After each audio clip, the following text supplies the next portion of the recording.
Hande iguk. Hande iguk. You in the back. Hande iguk.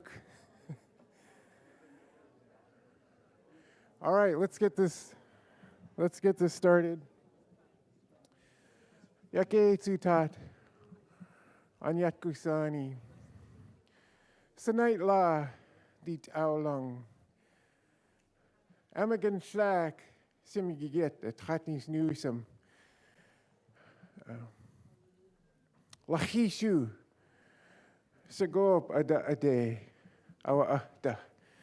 Sagop diwayu. Tsimsiano. Ada haida. Dishgidaginietsk. I just said to you, my name is Sagop. I told you that I am Tsimshian and I am Haida and I am Tlingit. And I used a few different languages there. I have $1 for anyone who can identify all of them.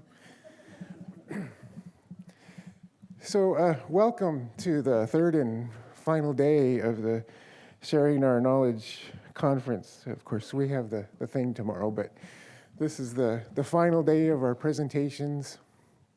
If you've been with us the whole time, Ganesh, we've heard a lot of important information, a lot of knowledge from experts in their particular areas. And I want to acknowledge the organizing committee who has worked tirelessly to put this together for us. Specifically, Dr. Alice Taff, Peter Metcalf, and more importantly, Ishmael Hope, because he was kind of elected, appointed, nominated. We begged him to help us. And he stepped up and he put his whole self into it. And the peaceful feeling that when you walk into this room, the safety in which we can talk about these important and sometimes hard things is because of the energy Ishmael and the others brought to this organizing committee. So look will come gosh well. That's the best way I can explain, or I can say what I'm feeling. There's no direct translation from Samayach, but it goes beyond thank you. It's kind of a bless you for the important things you've done for us. Waiwa. So I want to remind everybody there are other presentations happening throughout the day at K2 and at the museum, at the SLAM. And don't let the steps get in your way. We have Ken Hoff, I don't see him in the room, who's willing to take you around. Oh, there. Good morning. Can you wave again, Ken? That's Ken. He can take you to these other presentations if you need to get over there. There's important things going on there as well. And so they're in the schedule. This morning here we're going to hear from Tom Thornton and Tagish Denke, is that how we say that? Denke? Tagish Dene, oh goodness, geez. I apologize for not being ready with that. And over at the museum, Zachary Jones and friends are going to be talking about archival film screening. Oh, Peter Metcalf, one of our organizers, is going to be at K2 introducing some authors and a book signing at the SLAM at 11:30. So that's what we have lined up for you this morning. What was the other thing that I want to take a moment and invite my friend Lillian up. In accordance with or in conjunction with the theme of our conference, we'd like to just take a minute to talk about some kind of simple things that we can do as human beings who live in this place. Because if you're paying attention to the news, you're hearing about these very young activists who are stepping up and pleading the case for our planet. It scares me that all this work that I'm doing, that my friends and family are doing to preserve our culture and our language and our ways may be for nothing if we destroy the planet. So I'm hoping that we're all going to be mindful of ways, even small ways, that we can make things better. We need to change ourselves, and so we've got a couple of things to mention for you. Thank you, Alfie. Yes, my name is Lillian, and I wanted to express my appreciation for this conference. I think many of the presentations that we have heard have been a call to action, and I want to just reflect on Jacqueline Estes and her presentation on the Arctic and the Bering Sea and climate change and what is happening with the disappearing ice. And Vivian Mork, who encouraged us to plant trees when she talked about harvesting in a time of climate change. And then Kenneth, I'm sorry I don't know how to pronounce your last name, Kenneth, Clinton-Haida's Climate Change Adaptation Plan. All of the messaging has been about how we can step up and do more to help our environment. So I want to take a moment just to encourage you. Most of us are wearing these badges that identify who we are. They are made of plastic. I don't know what kind of plastic they're made of, but when you are done with your lanyard and your little name holder, would you please give it to one of the conference organizers? Because then they can use it next year. And maybe even take the paper out and put the paper somewhere on the table outside, and we can recycle the paper. And then we can do more. I know we're all walking our talk, and this is another little way for us to walk our talk. Thank you. Goodness, geez, Lillian. So one of the small adjustments I've made into my daily life is I've started carrying around, we call this in some kalam aksh. This is my water bottle. It's made of steel. It keeps the ice cold. I can put all kinds of cool stickers on it to show people who I am. And sometimes it's a minor inconvenience to remember to carry it around. But it just hurts my heart when I see people running around with the single-use plastic water bottles that we throw away after one use. And it's become more and more important to me. And about maybe 10 years ago, a friend and my favorite rock star and Elvis impersonator, Archie Kavanagh, stood up at a I think it was maybe a tribal assembly, and he held up the water bottle that he was given, and he said, why are we paying $1.25 for this thing I'm going to throw away when I can just bring my own cup? And as I started seeing the data about single-use plastics, and it hit home and it brought back that memory. So it's a small adjustment. And also even more recently, I started bringing around my own coffee cup. We have these paper cups that we throw away, and it's even worse, sometimes we put a plastic lid on them. We use it for 10 minutes and we chuck it away. It's a small inconvenience to learn to pack around your favorite thing. For me, it's kind of like, this is my security blanket. I got my coffee, my kahwe. So, why?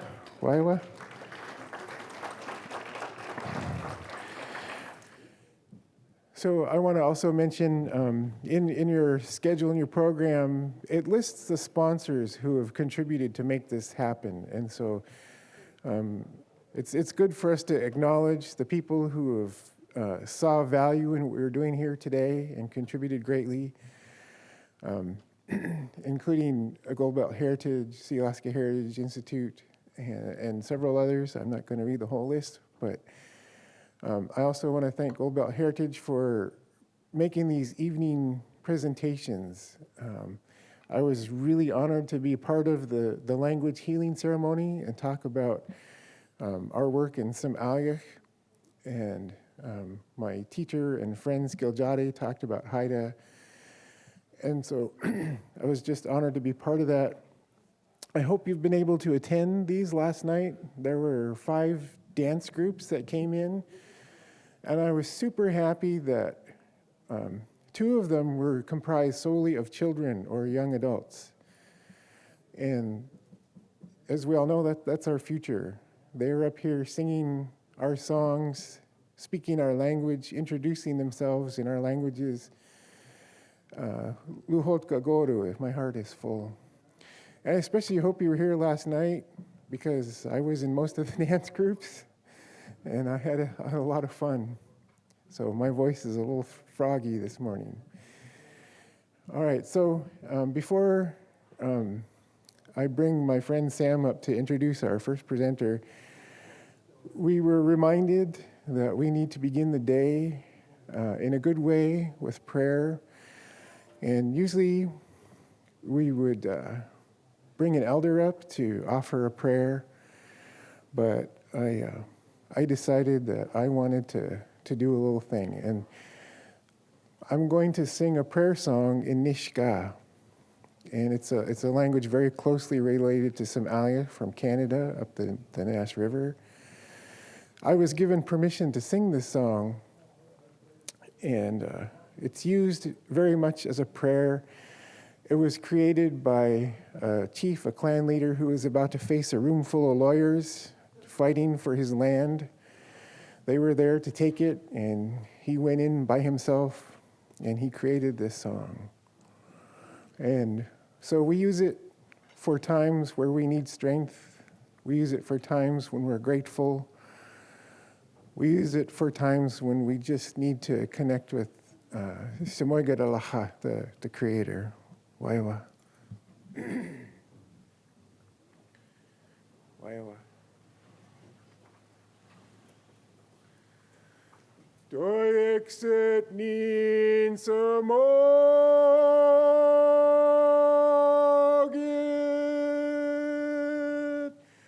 zim lacha.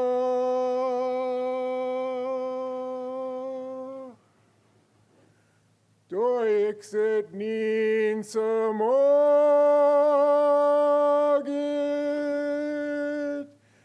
zim lacha. Doixit nin samogit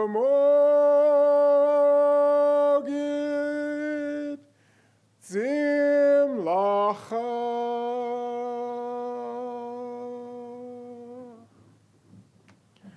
Nihluan. Waiwa. Bob, would you come up and introduce our first presenter? Now, Bob has done a lot of work in setting up this amazing tour tomorrow. So I hope you get your name on the list.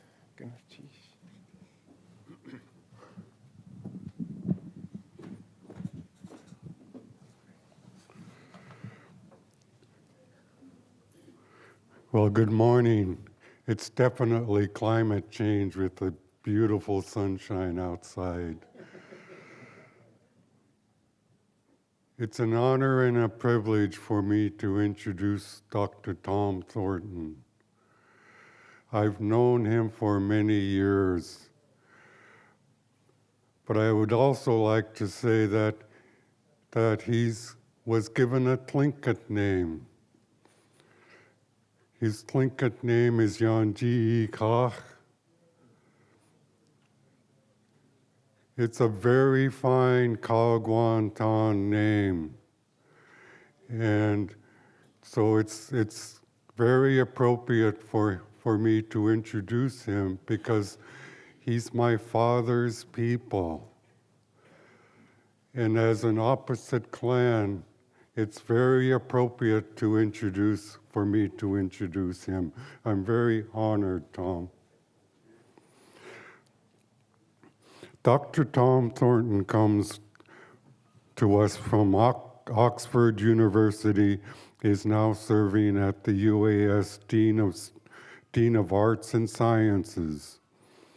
His primary teaching and research interests are human ecology, local and traditional ecological knowledge conservation, coastal and marine environments, conceptualizations of time, of space and place, political ecology, and resource management among the indigenous people of North America and circumpolar North.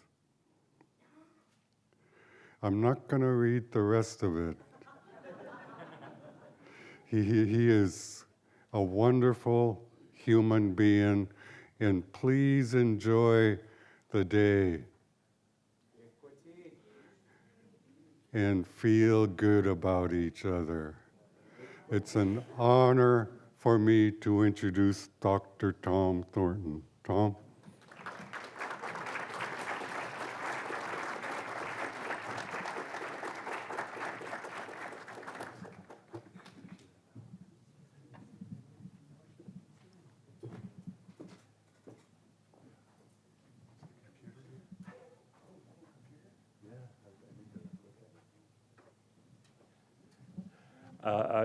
I thought there was going to be a computer here, but in the spirit of conservation, I'm going paperless. So I don't want to look at the screen, but I thought it was under here. But is it possible to, okay, I can wing it for a while. Yeah, I thought I'm going to take this moment to grab my okay. I've got a clicker for you, and You'll have the clicker, okay. So I'll have to just go off here. I can turn on one of these screens so you can see. Maybe, okay. Well, first of all, Gunalchish, Atlain Gunalchish to Bob Sam, and also to Alfie for that really wonderful song to open the day. It's really a great pleasure to be here. My Tlingit name is Yanjit Gach Kagwantan Hayachat, and I want to recognize my sister who's here, Marie Guthrie from Sitka. And also to, I'll try to recognize other people who I would count among my teachers who I think may be here today, I'm not sure, or may be coming in. I also want to thank the organizers for putting this together and be a little bit humble. I was on the organizing committee, but I was politely kicked off, I think, because I wasn't doing enough work. I was busy trying to save the university. But Ishmael and Peter promoted me to the advisory committee.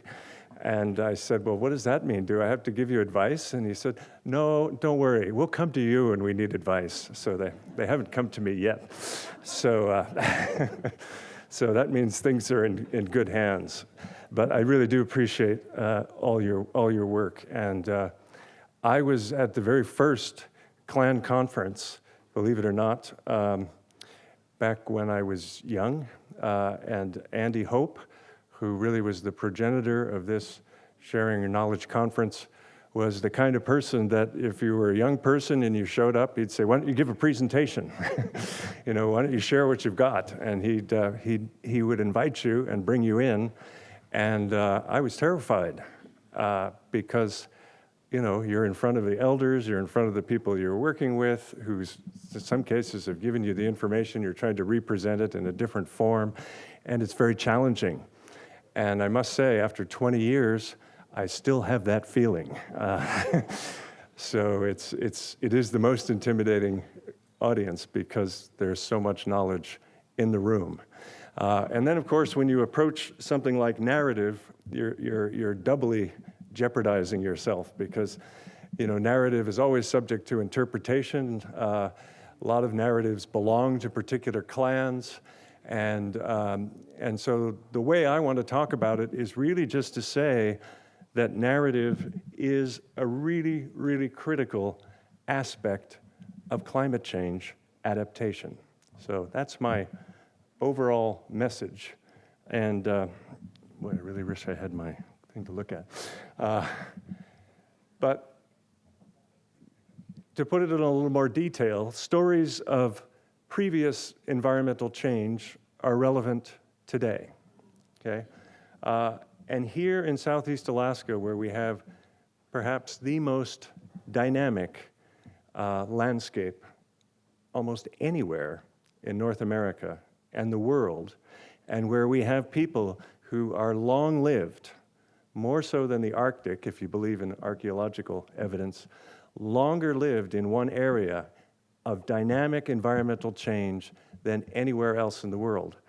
There's a lot to learn from this place in terms of how to adapt to climate change. And so I'm not the first to look at flood stories. And so when I started thinking about this talk, I was going to keep it very local, but I think it may be useful to start at a broader level. And there's a very interesting book by a geologist at UW, David Montgomery, called The Rocks Don't Lie.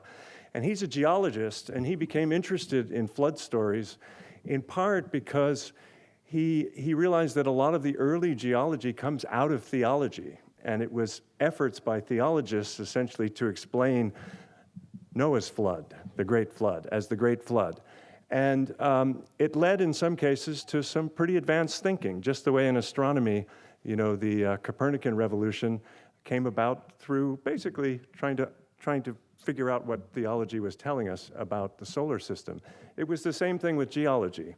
And so he writes that for a story to survive, it has to be viewed as important, it has to continue to have relevance or relate to something still visible to listeners, and it must be highly memorable.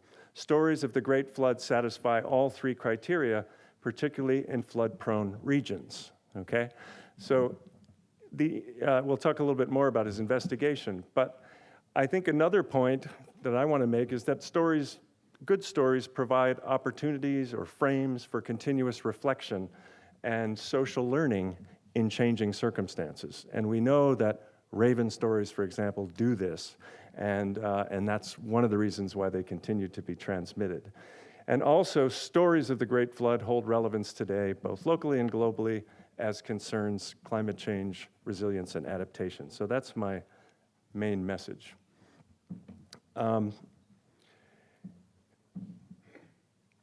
Some of what I'm presenting comes from a project that was done collaboratively, and I put the credits there when I was at Oxford University at the Environmental Change Institute. I was approached by some archaeologists at the University of Nebraska, William Hunt and Ralph Hartley, and they were interested in looking at the phenomenon that has become known as alpine cairns. These are rock piles that are up 2,000 to 3,000 feet above sea level in mountains around Southeast. And of course, they're very much detailed in the oral history of different groups and different villages, but they had never been studied archaeologically. And Frederica de Laguna, who was an early anthropologist who worked in Southeast, was someone who was committed to trying to reconcile oral history and archaeology. And she started inquiring about these rock piles, and the geologists tried to dismiss them as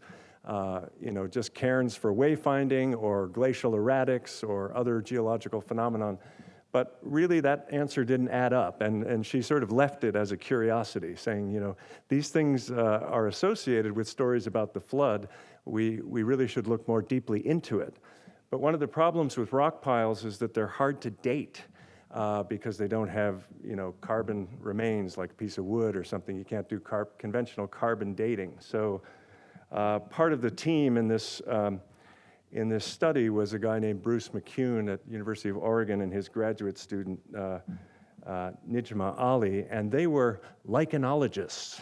Okay, so what they do is instead of doing carbon dating, they look at lichen under rocks and try to figure out when was the last time it saw daylight.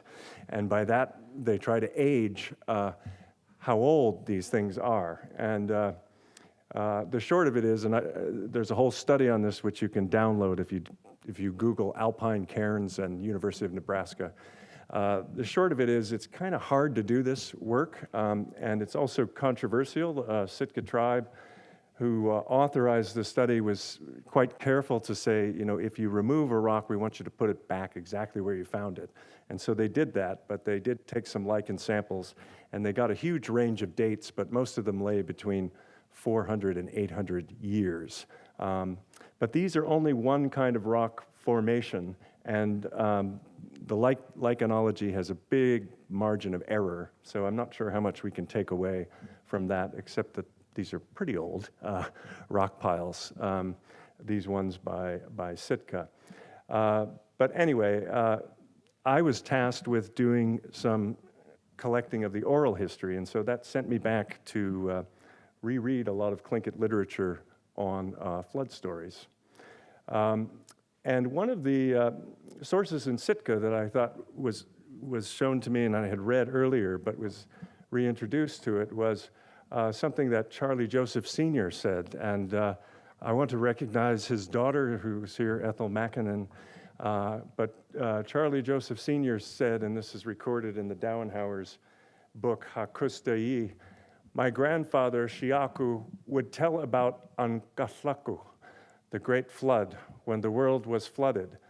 The white men were always telling us we moved here from somewhere else. When did we move here? Before the flood or after? These are the questions I ask. You walk around, my good son, on top of the mountains. Your people used to live in Dachet. From time immemorial, your stories came from there. On the mountain, on top of there, you will see rock piles. Some of them are 4 feet high. Moss has grown around them. Some places, the highest mountains, have them in a round circle. That's history. If you're Tlingit, that's proof you've lived here way before time and you were created here. So that's a very powerful statement about the significance of these rock piles, of these cairns. Now, the lighter side of it is, what do you know about flood stories? So for a lot of people, it's more like this, right? We have this biblical tale, we wonder what happened to the dinosaurs, and there's a sort of complicated geological history to it. But when you try to compare all flood stories from around the world, you get into a lot of trouble because it's hard to find a singular event that created the deluge, as it's often called, in similar ways around the world. So it might have been rain in the Middle Eastern desert, but here in Southeast Alaska, it's referred to as a tide, a flood tide. So very different mechanism that produced the flood. But usually people with an interest in biblical traditions have tried to compare all of the flood stories around the world. And they do see some similarities. For example, there's usually a great flood.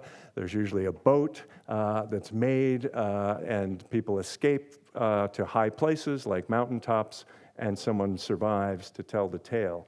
But it doesn't work. As I said, the mechanisms don't work. There's a lot of variation in what happens, and so it pretty much breaks down. And David Montgomery admitted, after studying this as a geologist, following some of the creation science people who had tried to do it, but also following the geology, he couldn't pin it down either.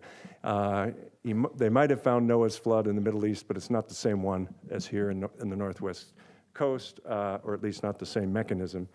So obviously there's a lot of local events that are wrapped up in these narratives. And his conclusion was essentially the same conclusion as the great folklorist and early anthropologist James G. Frazier came to about 100 years earlier in 1918 about Old Testament floods. So I won't read that quote, but he said that they're obviously based partly on local tradition and real events, but it's hard to pinpoint them. Okay, and I began thinking about these flood narratives in relation to this new epoch, this geological epoch that's been called the Anthropocene. How many people are familiar with that term? Yeah. You had to read it in my introduction. So it hasn't exactly caught on. So this is the problem when scientists introduce terms to the popular public, if you will. They don't often catch on. But geological epochs. Do you know what epoch we were in before we were in the Anthropocene? The Holocene, right? And so the Holocene was like supposed to be 10,000 years of relative stability in climate, and now the Anthropocene is a reference to anthropos, that's humans, becoming a major driver of Earth systems, a major disruptor of Earth systems. And so that term is being adopted, at least on a semi-popular level in scientific circles, to basically reflect our impact on the Earth. Because a geologist looks back at the rocks, the stratigraphy of what's there, what's laid down on the Earth, and now a lot of it is human impacts that we're seeing, okay? Plastics, other things. Okay, so when we narrate the Anthropocene, though, different kinds of narrative frames arise. And so we began teaching a unit at Oxford called Welcome to the Anthropocene, which was an interdisciplinary way to introduce environmental change to our students. And we'd get people in and they'd lecture on this and on that and on the other. And I said to my colleague who was co-organizing with me, Yudvinder Mali, who's an ecosystem scientist who studies the Amazon, I said, you know, the Anthropocene really lacks a compelling narrative frame. And he agreed, and he said, well, why don't we write something about it? So we did, actually, and we wrote an article really focusing on the figure of the trickster, not just Raven, but the figure of a trickster in narratives being really relevant to this new geological epoch called the Anthropocene, maybe wrongly. But it's not the only kind of narrative out there. Other narratives that you find in the popular literature could be labeled as such. One is the moral Jeremiad, and somebody mentioned Greta Thunberg's narrative. I would possibly put it in this class. She's sort of shaming the present generation for robbing the future generations of their opportunities and saying, you know, you have to consume less, you're living unsustainably, and I'm going to suffer as a 16-year-old, and future generations are going to suffer. That's certainly a compelling narrative, but a lot of people get turned off by that sort of moralizing. Another two narratives have to concern progress and the ability of humans to engineer their way out of anything. We sometimes call that techno-fix, okay? And we know Raven was guilty of that as well. But this is the sort of unerring belief in the human ability to solve all problems, right? Okay, there are no fish in the ocean, let's farm them, right? Let's raise them, let's control every aspect of their life cycle, things like that. We can do it, and some are quite optimistic. They say if we just recognize that we are the dominant species on the planet and take responsibility, we can engineer our way out of this, okay? So, and then a fourth one is this idea of new genesis, which is really kind of adopting almost an indigenous perspective of trying to reconnect with nature as a community of beings in ways that we have not in the technological age in particular. But all of them have their utility, they're compelling in different ways, but we wanted to add another one, which you could call the Raven scene, taking it away from anthropos, humans, and putting it back on the creature that was the original trickster, Raven. And you might say, well, that's amusing, but what's the use of doing that? Well, we cite a couple of reasons. One is that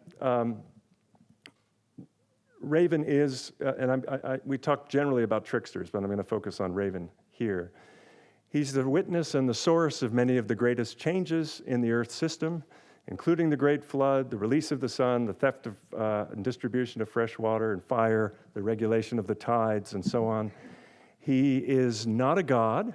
He is not a scientist or an engineer. He's not a humanitarian. He's not a manager. He's basically a disruptive rogue who's going around thinking he's clever, but creating problems that have knock-on effects to which he has to adapt or accommodate, right? And to me, and to Yudvinder, that sounds the most like what we're going to have to do in the Anthropocene, okay? We can't engineer it. If we engineer something, it's going to create other effects that we're going to have to respond to. And the environment that we're going to experience is going to be novel. It's going to be a new kind of environment, just the way Raven created new kinds of environments that we have to adapt to. And the other thing about Raven narratives is that they're compelling to people. They've been around. Trickster narratives more broadly have been around. And so maybe that's a good way to think about the future of climate change. Maybe it is a reasonable narrative frame. So that was the kind of basis for talking about this. The other reason why I think it's important to think about narrative frames is that I think they're relevant to adaptation in the long term in the Northwest coast. So archaeologists have typically broken up the history of archaeology in the Northwest coast into three major eras. You have the early period, which I'm going to refer to as the epoch of formation, right, which is, well, it really goes back before 12,000 years, but up to about 5,000 years before present. And so this is when you had post-Pleistocene, when the glaciers were covering most of the continent. You had, and they receded, you have the post-Pleistocene flooding that probably was the greatest flood event in this area, consistently across the region. But obviously there were localized floods from glacial outburst, flooding, and other mechanisms that were larger in discrete areas. Richard Carstensen talked about this a little bit for Northern Southeast in his talk. Sorry, I think I went the wrong way. But anyway, in the epoch of formation, you're talking about the Great Flood, and you're talking about the development of the landscape and the world as we know it, right? So sometimes referred to as primordial time. Then there's this middle Northwest coast period that's roughly 5,000 years to about 1,500 years before present. And we can refer to that as the epoch of reorganization. And that was a major adaptation period in Northwest coast cultures, here in Southeast, but also elsewhere, where you had major social realignments. And so it was a major, I would call, social organizational adaptation. And then from 1500 to the present, you could broadly call this the modern period of Northwest coast culture, but you could also call it the epoch of resilience, because cultures having become established face a lot of new challenges, from the Little Ice Age, which was a sort of smaller version of the Big Ice Age, and that's well narrated in places like Glacier Bay, but also the flood of colonization and other impacts. And so I guess what I became interested in is fitting in these narrative frames with these larger, what seem to be transformative adaptation periods that are loosely tied to cultural complexes as well as major shifts in the environment. So we could start with the epoch of formation. And I don't know if I can read all this. I'm going to probably strain my neck, but I think everybody knows this story. So this is just one version of the flood story, right? That was the creation of the world. And there's literally in some Tlingit versions the figure of the flood caller, who is sometimes portrayed as Raven's uncle, and he basically tries to prevent Raven from becoming Raven, and so Raven has to outsmart him, and the way he does that is to be born from stone, essentially, and when he does, eventually he survives this flood that is unleashed by the flood caller, as it were, and he begins to create the world. Okay, and they're very long. This is a very long cycle, and it exists in multiple Northwest coast cultures, and it actually exists elsewhere in different forms. But the best, most developed form I've seen is actually in Tlingit. So this is summarized here by Frederica de Laguna. But the basic elements of world making are there. But you also realize that Raven himself is born from stone, which is quite interesting. And then when the flood recedes, obviously you have a new environment in which you have to adapt to. And Raven is also active in this case. So he's not just a a rogue or a trickster, but he's also an instructor. And so this illustrated here is John Martin, a duc d'Anton, who has this tunic that shows Raven climbing down the bull kelp. And so he shared this story about basically people after the flood or after the deluge being on the beach and being basically hunkered down and hungry. And it's Raven who essentially teaches them how to adapt. And part of that has to do with taking advantage of intertidal resources, maybe in a way that they had not when things were less stable. So taking advantage of the stabilization of the rivers and the beaches relative to the previous epoch, and learning how to harvest shellfish, invertebrates, and other intertidal creatures. So he narrates that nicely here, and what his focus is on is by climbing down the bull kelp, Raven, who is a creature of the skies, learns to essentially take advantage of the resources below tide. Okay, so that's an adaptation, and people follow that adaptation, and that's obviously a major adaptation. Not that people didn't necessarily use resources in the sea before, but they did it to a much greater extent. That's certainly one way to read this, not the only way. Okay, the second epoch we can speak of is the epic of, I'm calling the epic of reorganization, okay? This, by the way, is one of the larger cairns that they found in the Sitka study that's now classified. And it's the largest one, and just to give you a sense, I think it's 3 by 3 meters, so about 9 by 9 feet, and about a half a meter high. And some of the ones that are circular that Charlie Joseph mentions or alludes to in his narrative are actually much bigger than that, but they're hollow in the middle. They're more like nests. They're sometimes referred to as stone nests, and those tend to be a bit higher than these. And sometimes these are just referred to as flood markers. It was a term we heard a lot in the study.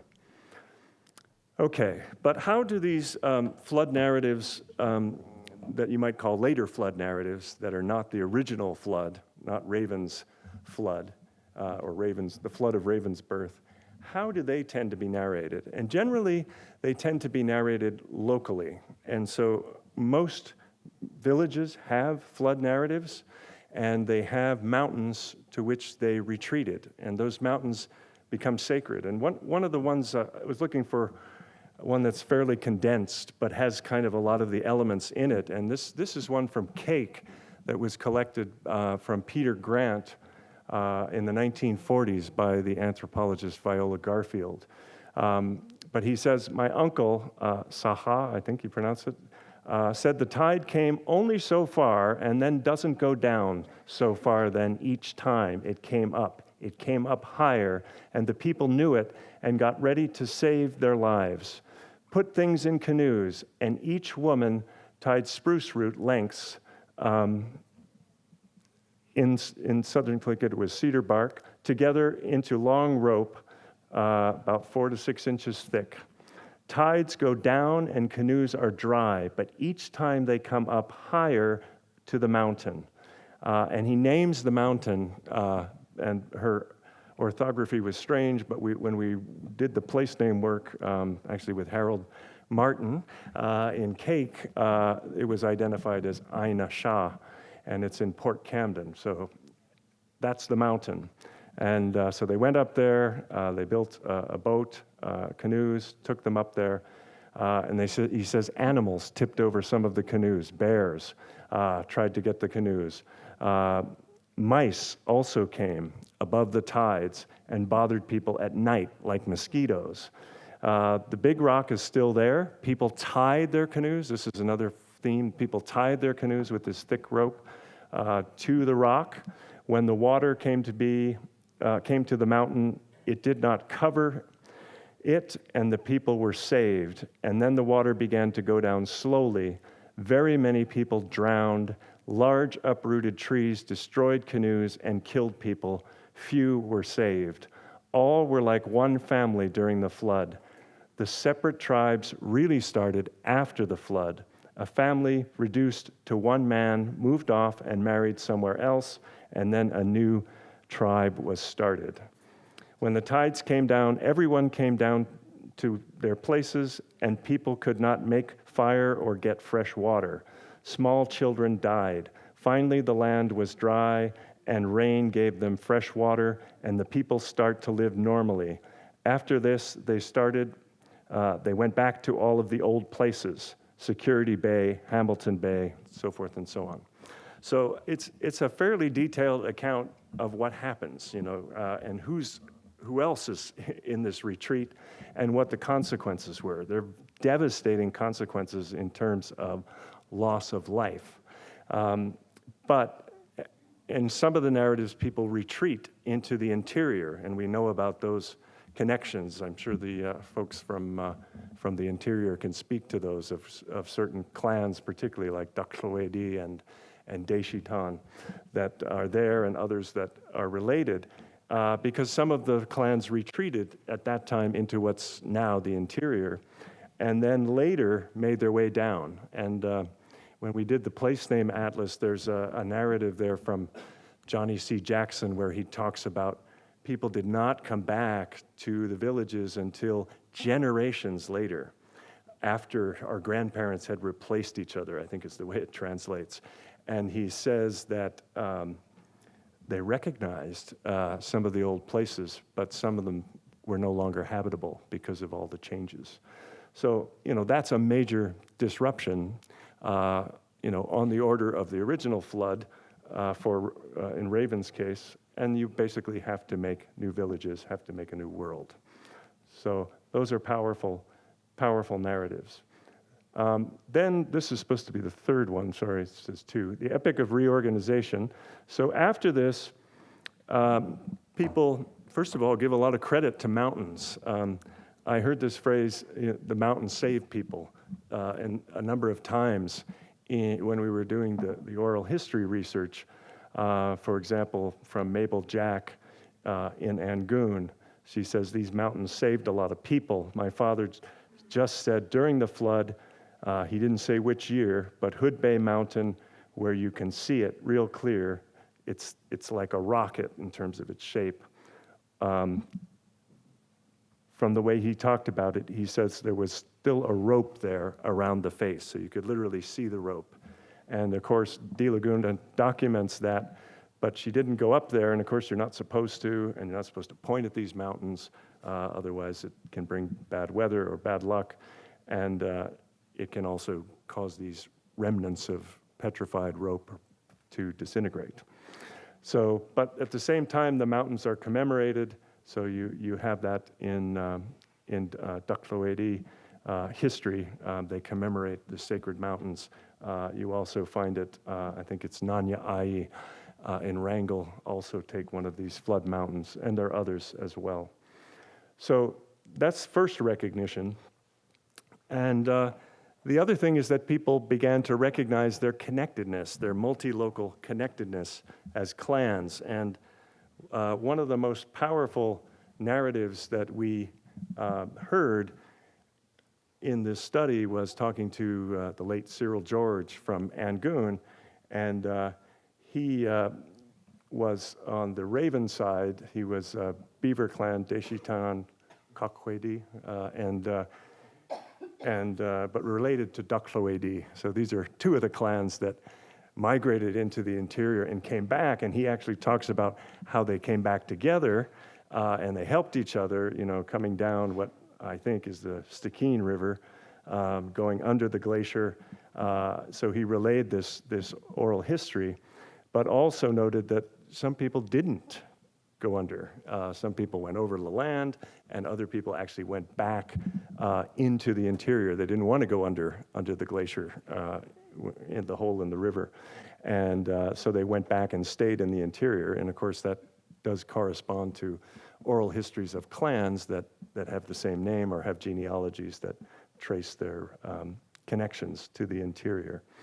And he says something very, very interesting at the end. He says, You know, in my old age, I've come to believe these things really happened. Our people were taught from the time we were born that these things happen, we believe.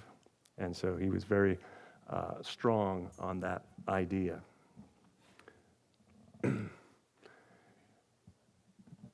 Right, okay, actually I got ahead of myself. So this third era I'm calling the Epic of Resilience. So this is more what's happened since 1500.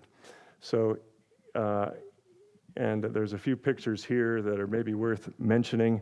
And I wanted to point to the importance of rocks, not just on mountaintops, but also in the shallows, like Herring Rock, which is the source of a lot of resilience right now in places like Sitka, where the herring population has been in jeopardy. You also, as I said, you have representations. That's a Nanya Ai memorial post there that is a representation of Devil's Thumb Mountain, which is the large mountain behind Thomas Bay. And it's called Ta Konakusha in Tlingit. And so that's an example of how mountains are used as crest. We saw another example. And then the cedar ropes that people wear, as in the lower left corner there, are I've been told, remnants of those ropes that were woven to when they tied the rafts to the mountains in the flood. And so they are also active symbols of resilience that are used by people and narrated. Now, something else we found that I was not aware of when we were doing this oral history work was that people were taken up to and shown these alpine cairns, these rock piles, these stone nests, as part of their training. And why was this done? And one person who responded to this was Frank White Sr., who was a Kagwantan elder from Huna. He said, my grandfather wanted me to see it, this alpine cairn that was over by Excursion Inlet. You know, he says, when we're walking down the mountain, we took a risk. The reason I showed you is to see it firsthand. Some people will ask you how long we've been here. So how long ago was the flood? We've been here. Okay, so very similar to what Charlie Joseph had said in Sitka, same idea. But then he says, my uncles, their job was to get me ready when my time comes to lead. So that's how I learned some of my history, you know, where we came from, where we migrated from, and then after the flood.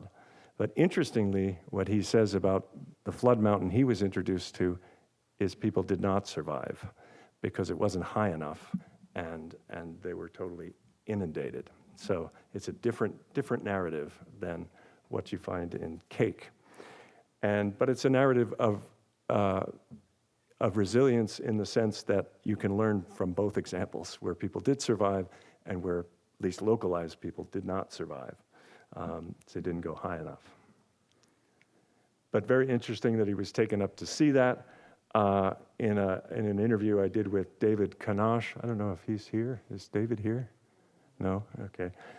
He talked about being taken up to some of these mountains on Admiralty Island and also Thomas Bay, which is down near Wrangell as well, Petersburg, Wrangell.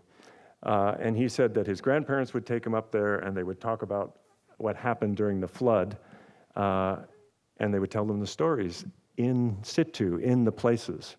And he says they talked about Raven. They didn't try to moralize, to speak, so to speak. They didn't say it was because of sinfulness of mankind. In other words, they didn't emphasize the moral Jeremiad kind of narrative. But they talked about being able to survive this, looking at change that was all around them and wondering, can we adapt? And adapt they did, meaning his ancestors. And there were also songs generated during this time about the flood. And he says they would be up there with their shakiyat, and they would leave a small offering to all those who had endured the flood and some who had died while the flood was around. They left small gifts, and they would say their names, that is, the names of the deceased from their group. So, interestingly, while I was doing this research and pulling some of these narratives together, one of the things I ran into when I came back to the University of Alaska Southeast was something we call Indigenous Peoples Day. It's a kind of a substitute for Columbus Day. And last year's theme was a lot like the theme of this conference. So it was resilience in a time of change, okay? Not just climate change, but social change. And so here is a relatively new design by David R. Boxley, right? I always get that. Pictured here that he lent to us to represent on our campuses. And so do you know what that blue stripe represents in the middle of that wonderful form line design? The flood, yeah, the flood. So what he's saying is the flood is still there. You know, it's something we need to pay attention to. We need to be aware of because it's always there. It's dynamic. It may be a flood of cultural change. It may be a literal climate flood, but it's there. It's part of our history. It's dynamic. So, you know, that's a little bit of an innovation, you might say, in a traditional Northwest Coast design. But everybody liked it, and they wanted to use that, and so it became the symbol for our celebration of Indigenous Peoples Day in Juneau, but also in Sitka. Except in Sitka, they added honoring herring and salmon, but the same design. And I just was again in the lower left calling attention to that's Marvin Kadek there at a memorial for Clarence Jackson wearing that flood rope. So again, these are things that are still relevant. Okay, now comes the theoretical part. Are you ready? Panarchy. Okay, panarchy is a word that I want you to learn. All right, but it's a good way to describe what Raven was up to. So when we think about oral history and non-human culture heroes like Raven, they tend to be fairly marginal to the discourse on the Anthropocene.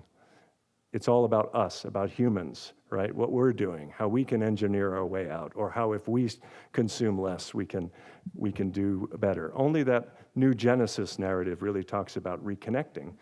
But it's interesting that on the Northwest Coast, they always placed, and elsewhere, in places like Siberia, all along the North Pacific, they placed Raven as that central figure in talking about climate change and adaptation. And so you need to look to your own cultural tradition, I think, to find the narrative basis of resilience. And of course, that's already happening. It always has happened. But what we tried to do in writing about the trickster figure more generally is just raise that to the level of scientists, because the scientific narratives tend to be rather impoverished and rather anthropocentric, human-centered on that score. So, and when you do that, you find that there are all sorts of touchstones of connection and ways of interpreting what's going on, both in terms of environmental change and social change. And of course, I'm not the first to say this. If anybody's familiar with Julie Cruikshank's work, she was very interested in the social life of stories and in narrative, and she wrote a book actually about glaciers and the animate quality of glaciers in Tlingit and inland Tlingit and Tagish narratives. And of course, floods can be conceptualized similarly. And so Raven stories are interesting in that they're cosmic, just like global climate change is a cosmic or at least planetary phenomenon, but they're also very place-based. They're very specific. So every Tlingit community has its flood refuge. It has its sites that are important to its own, have been important to its own survival and identity. And so connecting this broad cosmic picture to the local, and then linking it back to the origin, development, adaptation, resilience to groups over time can really be a very empowering process, and one that I think tends to be overlooked in most of what we talk about when we talk about climate change, adaptation, and mitigation. Maybe that's because the government can't do it. You have to do it for yourselves. But when you do it for yourselves, it can be extremely empowering. The other thing I wanted to say by way of theory is that I think when you have a good narrative frame that really captures what's happening socially and environmentally, like Raven narratives do, or the flood narratives post-Raven, they allow for what's come to be called social learning, and sometimes called double and triple loop social learning. And so single social learning, you tend to be what we would say is mildly resilient. You learn to do things a little better than you used to, right? Say if there's more development around your home, maybe you go farther to get your shellfish or whatever you're going to do. That's making changes in action just incrementally, just trying to do things a little bit better. When you go to double loop learning, it's a bigger change, right? You're seeing, okay, I keep having to go farther and farther to get clean resources or whatever. Maybe I need to change my values and consider how we approach things like development or whatever. And then as that process continues, you get to the third loop or the triple loop, which is really a paradigm shift in terms of how you think, leading to new ways of governance, new ways of management, okay? And I would say that we've seen this process, certainly in Southeast Alaska, over a very long period of time, with not just people responding to the flood, but when the flood receded, literally reorganizing themselves into multi-local, networked clans and building what is essentially the most complex hunting and gathering society anywhere on Earth. And that's partly a response to the complex environmental change that was going on and the dynamism of the environment. And we should recognize that as an asset that exists here and might be not directly transferable, but maybe something that other societies that are facing climate change, like has been faced here in the past, can learn from. That's the idea of single, double, and triple loop learning. Okay, and then to conclude, so Pan is actually a Greek god. So this term panarchy comes from the Greek god Pan, and it's a lot like Raven. Pan is kind of a capricious character, a bit unpredictable, kind of a disruptive force, and may increase vulnerability and cause change, and at a whole bunch of scales, okay? Whole bunch of geographic scales, whole bunch of temporal scales, time scales, and so on. And so that impact has been called by some people studying phenomenon like complex systems and climate change as panarchy. Okay, maybe you could call it ravenarchy, I don't know. But when you think about resilience, it's important to remember that no system can be understood on a single scale, okay? Just like Tlingit society exists on multiple scale, or Haida society, or Tsimshian society already exists on multiple scales, you probably have to look at climate change also on these multiple scales. And what I learned from studying some of these alpine cairns and the stories is, and the wisdom they hold, is that they really speak to these multiple temporal, spatial, and social scales of response to environmental change, okay? And so I'll end by quoting Charlie Joseph again, by saying, that's history. If you're Tlingit, that's proof you've lived here way before time. That's on a temporal scale. He's saying literally the beginning of time, and you were created here. So that's a very powerful statement about how you are a response to your environment, and particularly environmental change. And if you're like Raven, you've survived and adapted. So I think that's it for me. Thank you very much.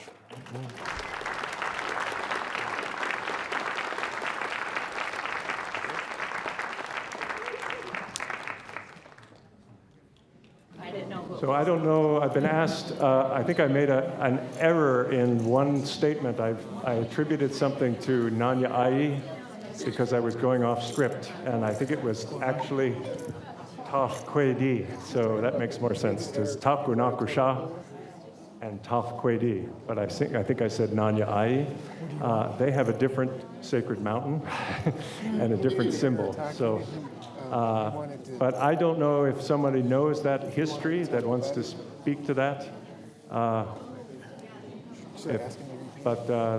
I certainly welcome that. Could you repeat that, please? Yeah, so I said, I think I made an error in saying Nanya Ai when I was referring to Taku Nakusha, which is really Taku Kwedi, people. So that's what I wanted to correct. And one thing that Mark Jacobs talked about was, here's our opposite, we love him. And he shares his knowledge, but I know we all have people of the Thukachadi, there's Kinkaudanik. And so I'm wondering if he could share, because they showed their totem pole. So I don't want to act like I'm correcting Dr. Thornton, but I do want to hear history from Kinkaudanik. There's also the Kiksadi that have the Tathkunachbusha on their totem. Kunchish.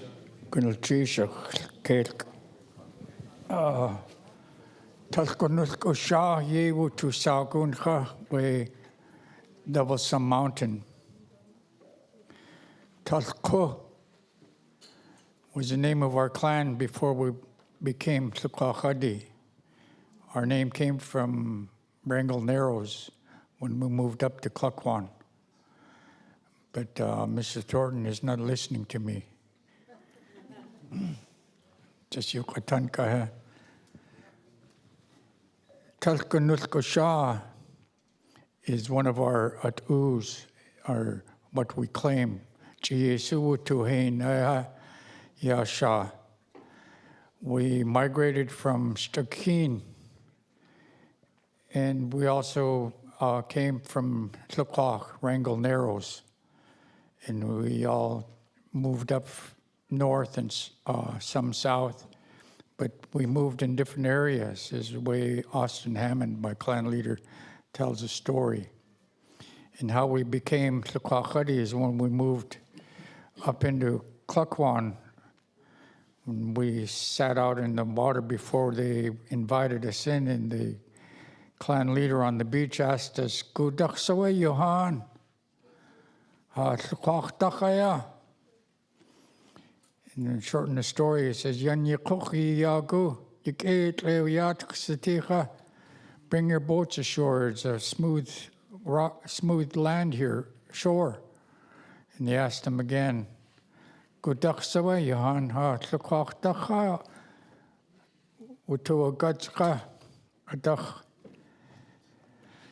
the clan leader said, Yidataya. To Saku Tlukach Adi Kegofsti Johan. So that's how we became Tlukach Adi. Gunalchish.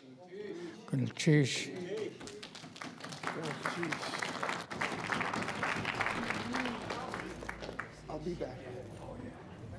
so, Gunalchish, Paul Marks, thank you for sharing that. And I know there are others that also have their own flood story histories. Herman Davis. We've got, oh, okay.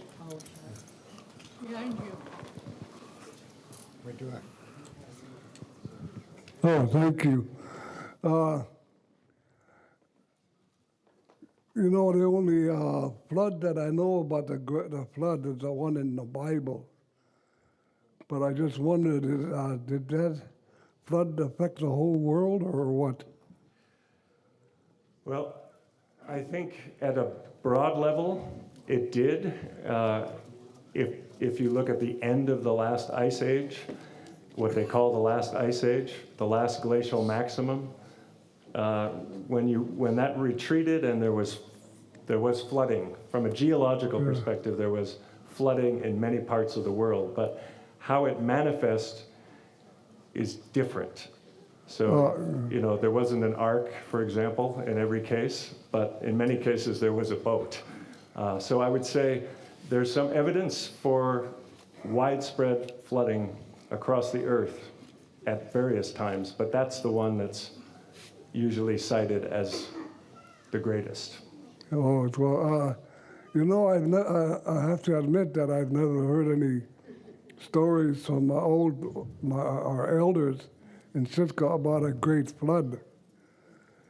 But when I was hunting with my buddy and my best friend, Willie Joseph, his name is Koho, we hunted on a mountain. When it broke out of the forest onto the top,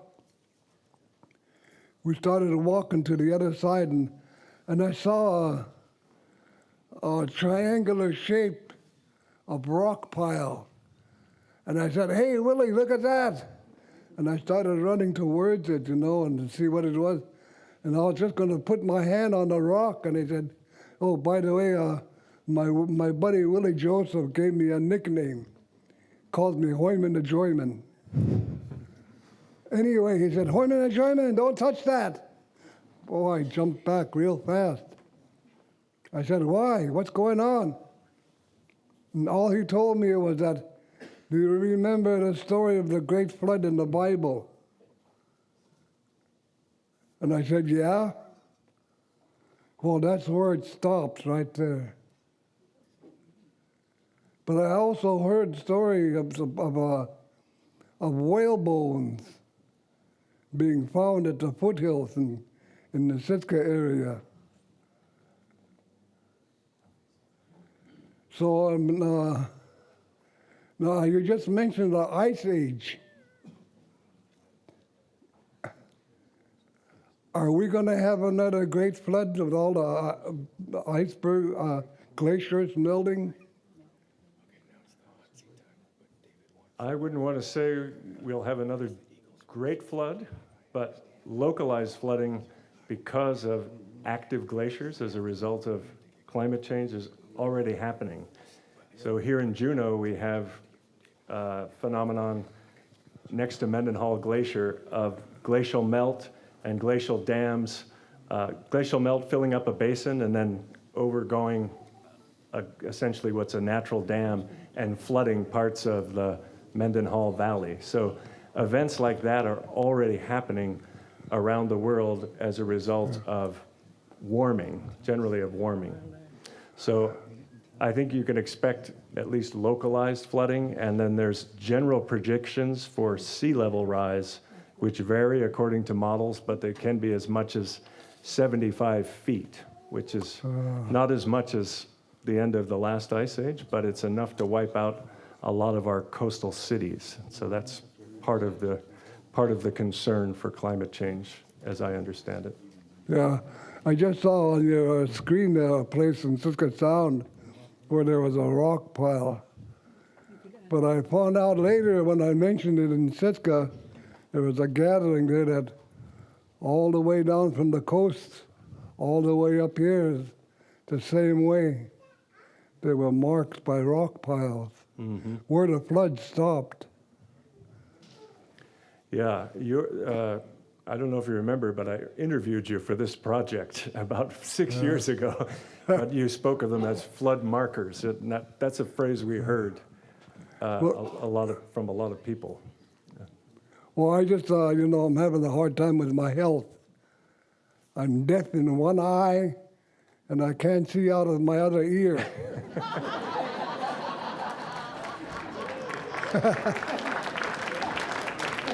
Well, I'm glad you're here. Thank you. Oh, thank you very much. Thank you. Gonna cheers. Yucatanki. Okay, cheers.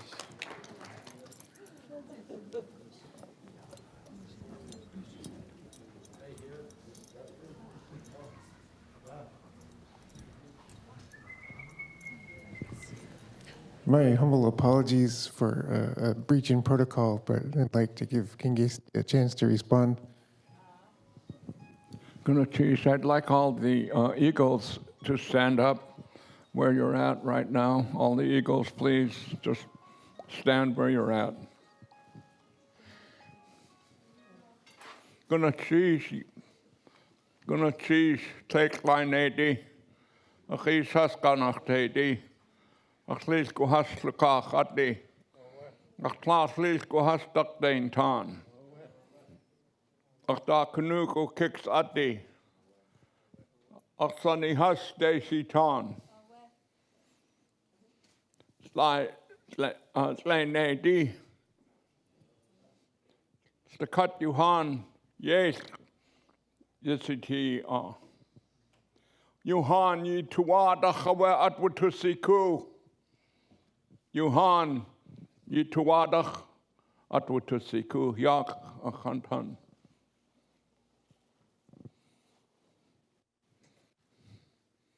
So ya a kik has yachawa has yati.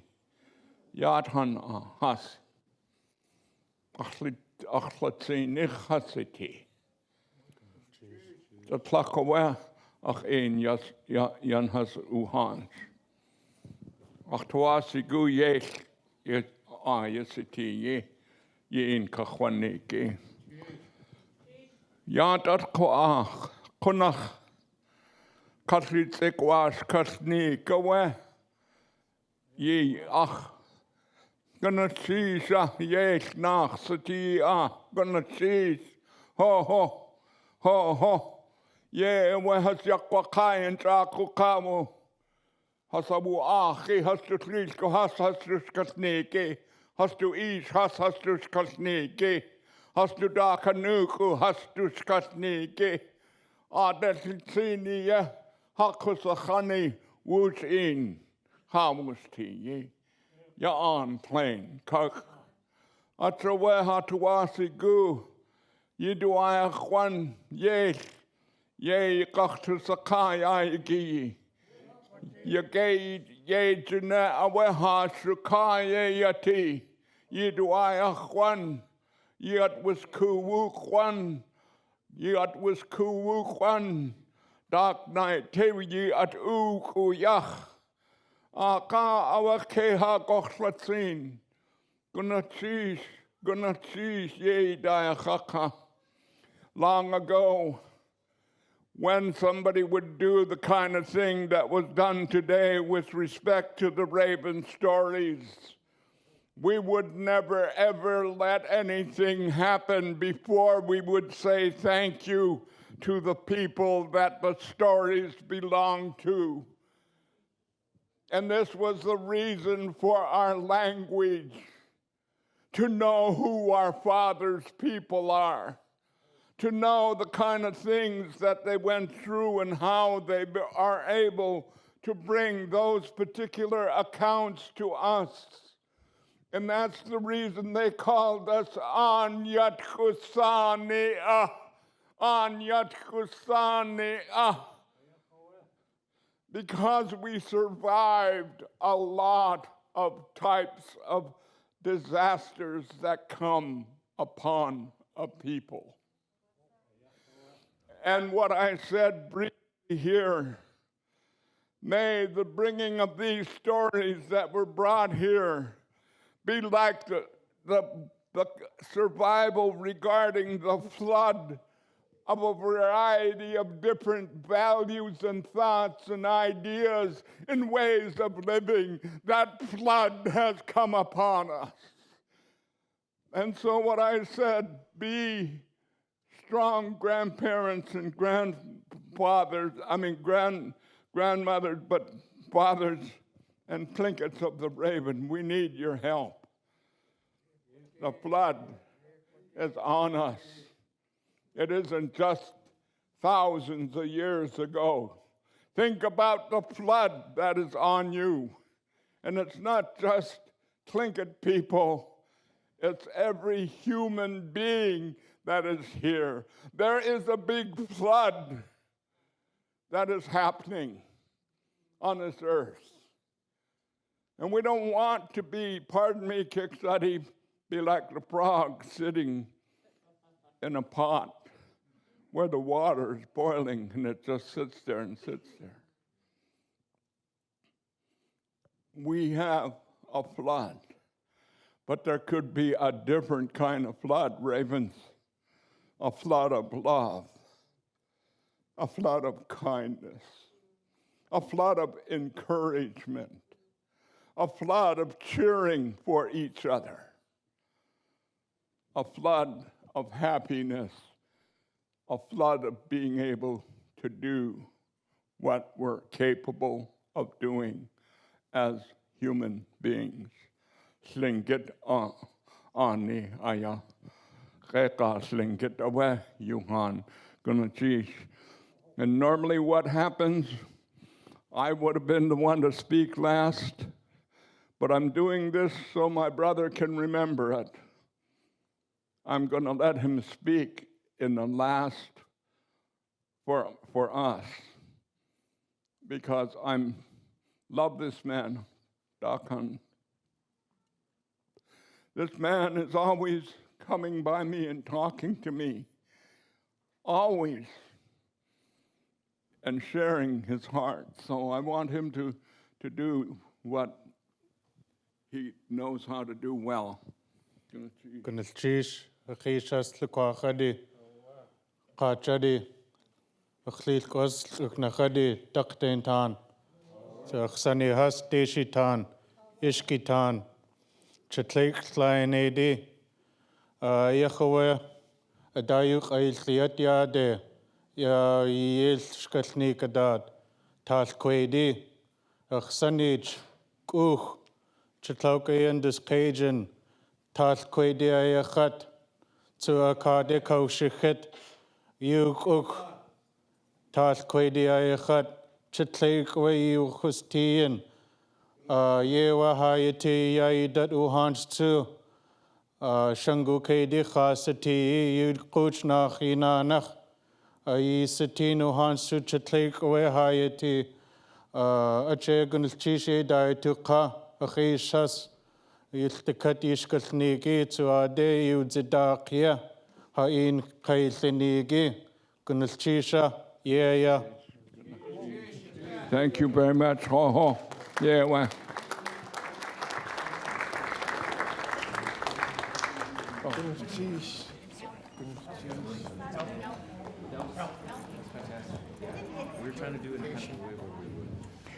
Mr. Thornton,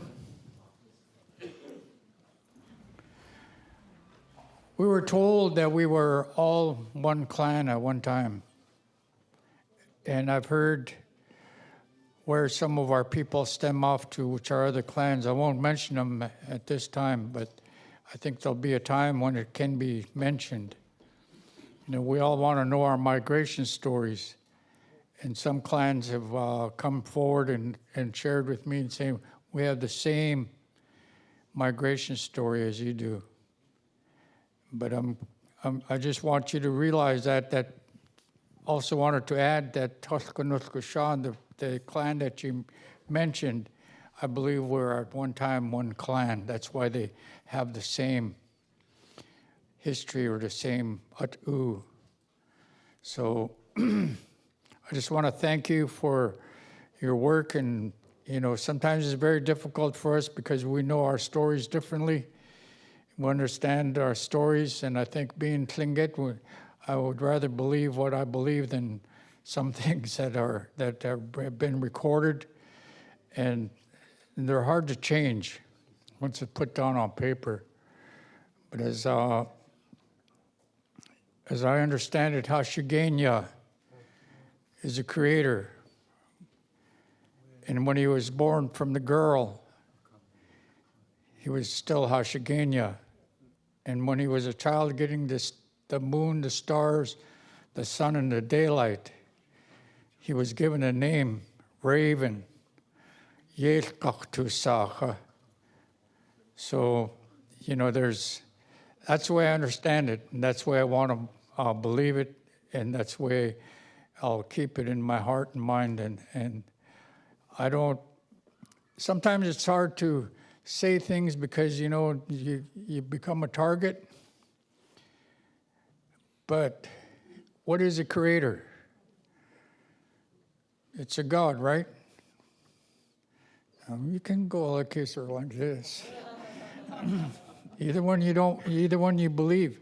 But I believe a creator is a God. Raven was a creator. And so when you said he's not a God, I don't know which raven, if you're talking about the bird, you're right. Okay, and I have a student in my classroom, her name is Raven. And I asked the kids, this girl is named Raven. Is she a bird? Some of the kids sure say, yeah. But she is not a bird. And just to try to clarify some things, and I think, I know some people won't like what I'm saying, but, that's the way I believe it, that's the way I understand it, and that's the way I'll tell the story when I get a chance. Thank you.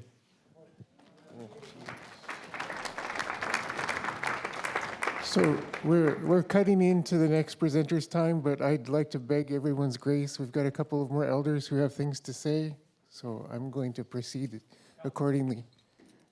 I've got another one over here.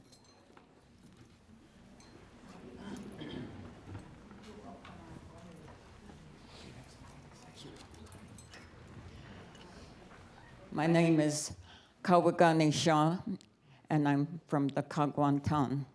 My question is, how can we protect our rock piles? Young hunters are going up into the mountains and destroying our history.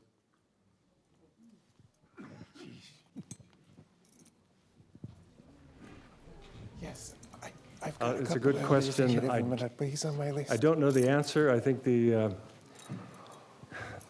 scientists are trying to not reveal where sites are. So in the reports, they're not saying where they are. They register the site as an archaeological site, so there's a record of it, so people can monitor it. But people do not. There's not funding to send people up to monitor sites. So if hunters are disturbing them, I think the best way to protect them is maybe for people to be aware, as Herman described, of how he became aware of these markers, and then maybe they will respect them. That's the best answer I can give. But I think the archaeologists, I wasn't involved in the archaeological part of this directly, but they are careful not to reveal exactly where they are. But of course, people hear from other people, from other hunters, so on. So it's definitely an issue. Okay. Did you have something?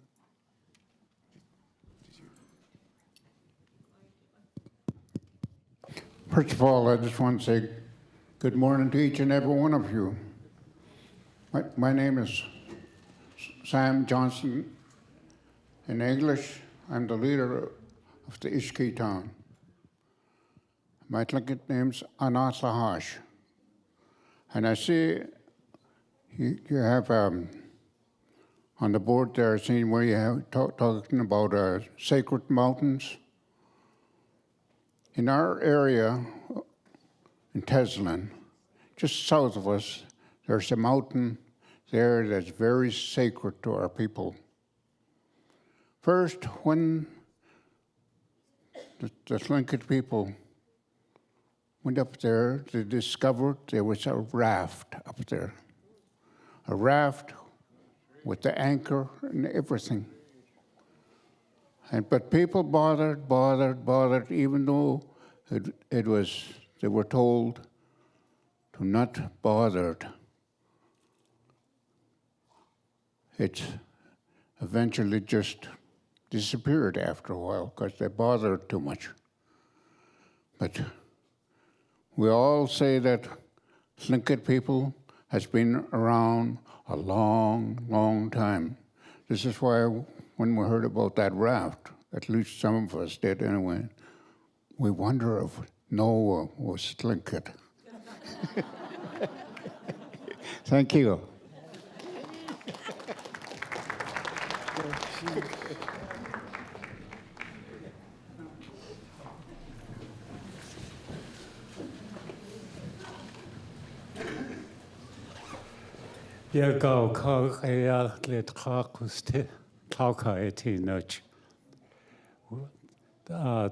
The white man's way is with the clock, and it's very difficult to keep within bounds, but I would like to respond. Two things happened here, and Shukanach, Yanji Tkach, Gulishish, Yayukatangi. Yanji Tkach means crying from hunger. Crying from hunger. Ye ayati yayatatuhan. Yan, Jituqach, Hakusti, Hatlilkwas, Hastakusti, Akachaya, Yan Jituqach, yeah,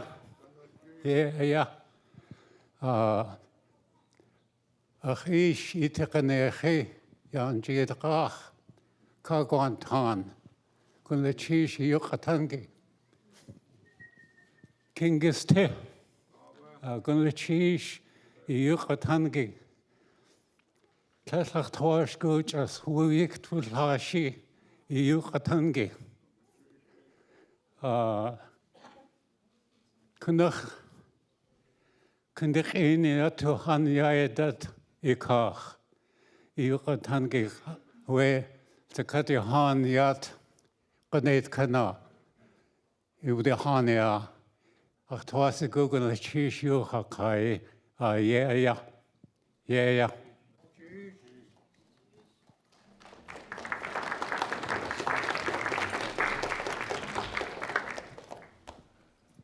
I've got a couple more people with questions. Or comment. Stock, you had to a sock, Alice Taff. Gunuchish Hatyadi Yayagi. Dr.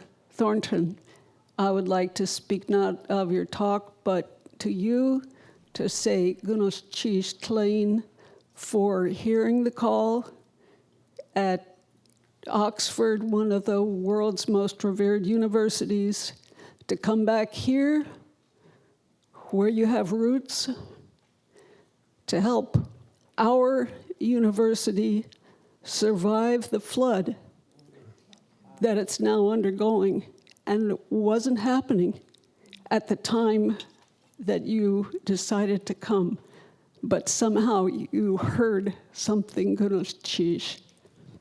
Gunuchish.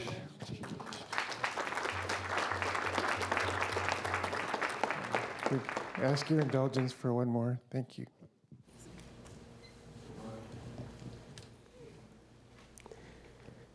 Take unyek ayahat clean ad alquan yaks tit ayahat kagwantan yeti.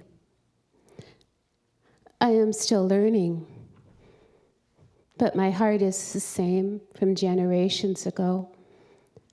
I'd like to show respect for our opposites, the Wishkatan. I would like to ask those of the Alquan to stand with us at this time. Those of the Alquan, could you stand with us at this time, since this is the land that these words have been released on. This is our grandparents' land that you have brought your hearts and your thoughts and your concerns and your tears to. Alquan, we are calling you at this time to join us. Fran, would you like a chair up here so you could join us? I'll bring you a chair. I would like you and your daughter to be with us, please.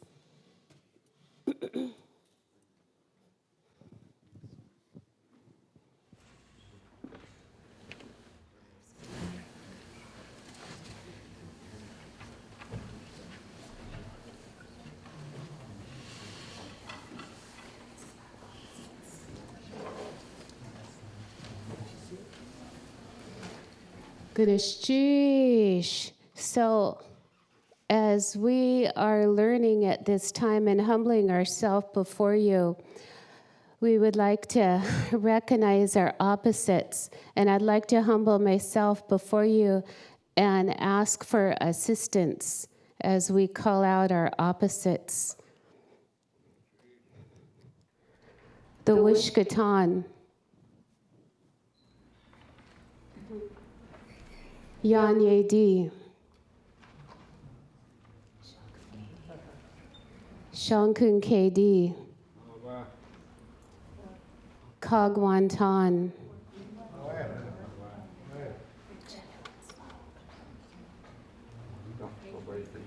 Dekluedi,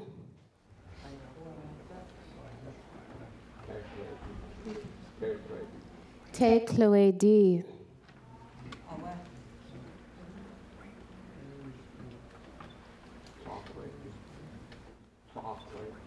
Chakwedi,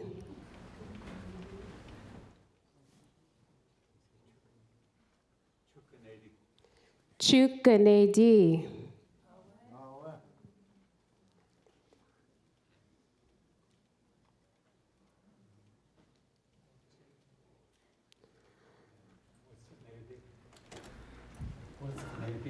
Watsayedi, Watsayedi,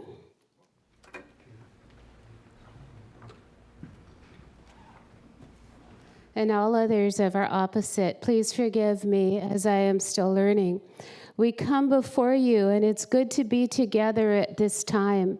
In the opening, Bob mentioned peace. Gunishchish. Gunishchish. Gunishchish for your words. Gunishchish for standing with us at this time. So, and for my opposite's assistance, I've said few words, but this is a time to speak.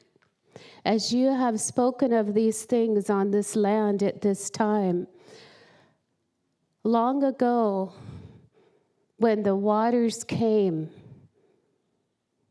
we understand you have said the waters are coming again. There were Tlingit women for the last 6 months that traveled to Sitklain, to the Grandmother Glacier. And we went up and down the bay many times, and we visited with Grandma Glacier, and we know, we understand the feelings, and it is important that as these presentations are made, that you as our Tlingit men and Tlingit women, you know, aunties always told us that when somebody corrects you, when they stand by you and they correct you, it's because they love you. It's because they want you to do better.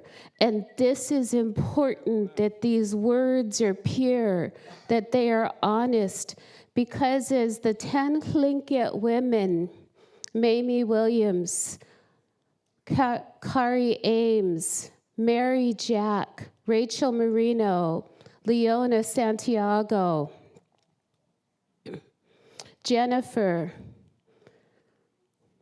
and many others, and myself traveled. People came from around the world. We shared with 500,000 people as we went up and down to Sitklain, and people from around the world saw this, and they wanted to know how they could help. So as you see the waters rising, there are people from around the world that will be of assistance to you. But as you have released the words, I know that the Aquan, I know that your opposites came in to help you. This must be very heavy on your heart to see. This must be a difficult time for you. We are here. We know that you are releasing these words and these feelings here on this land, and we will be of assistance because we are one. We are one again. We are a family. You will not be alone. You will never be alone. Please know that above all, that we love you. That we love you and that we will be here and we will do what we need to do together. We will lock arms. We will hold on like when we were kids. I remember in Indian River in Sitka, We locked arms as kids because if it was just one of us, our feet would go up and we would float. But we locked arms to cross the river in Sitka, and we will do that with you again. We will lock arms. We will go through this. We will survive. I've had the humble opportunity to be with the Hunakawu people. And I have seen your strength. The ancestors were there in Shanwu-Ani and Sitklain and all those places, and your strength, they're still there for you. You have that strength. We have that strength. We will do this, and the world will help us do this together. I would like to thank my Klinedi brothers in Kokatan, brothers, and my sister for standing with us today on this ground. It's just simple words. We don't speak a whole lot, but it is time. It is time to speak. You will be safe. You will be loved. We will do this together. We will lock arms. Gunishish. Gunishish.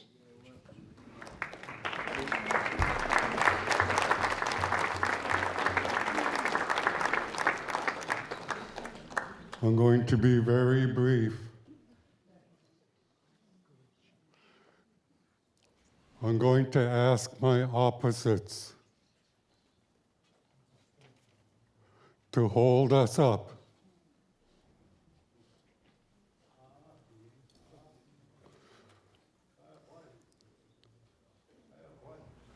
I come here in peace. I want my family to stand together. I am Tlingit. I have my opposites. You are my outer shell. As Tlingit, I am a human being. We are all human beings together. I come here in peace because I love the Juneau people very much.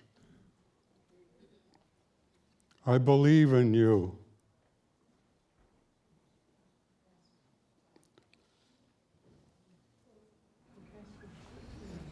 Lillian, please join us.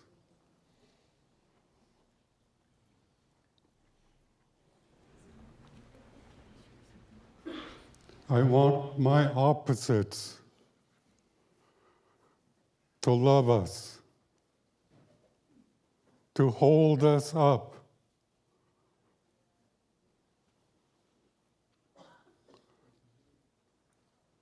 It's time to set aside our hard feelings towards each other.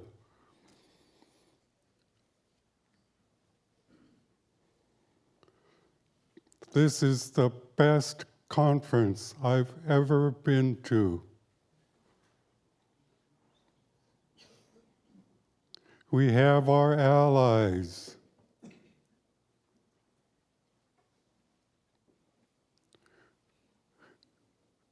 I have been taught public speaking. At one time, I couldn't say more than 5 words in public until I met my friend Dave Hunsaker.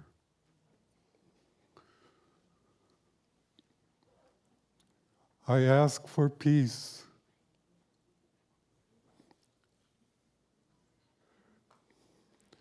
We share a common ancestor together.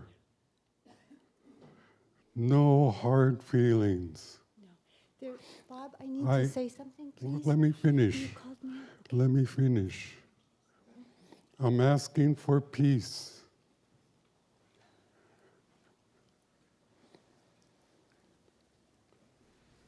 I walk proudly in this town.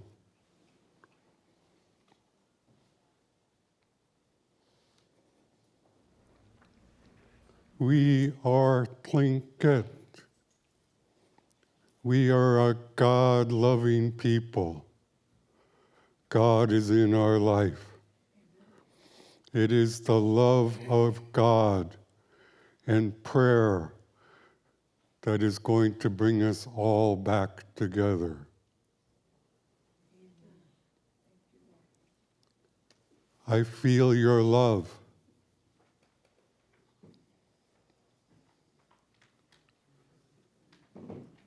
So let's enjoy each other. Let's get to know each other.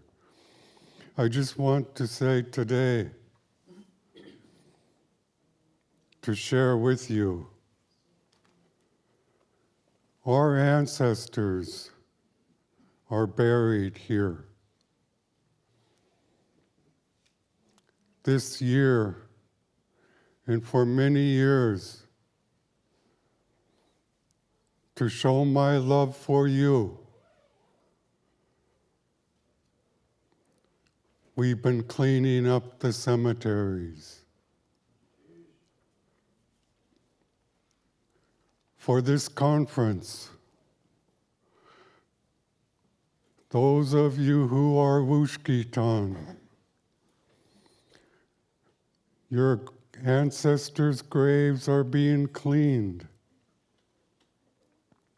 Those of you who are Kalguantan, your ancestors are being cleaned. Those of you who are Dakhloedi, the graves are being cleaned. We are standing up the headstones. We are washing the headstones. In a way, we are washing your feet.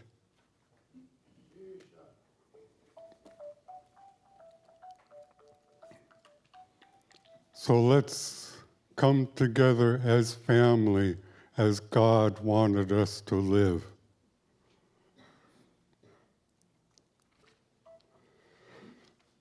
We've suffered enough. And today the climate is changing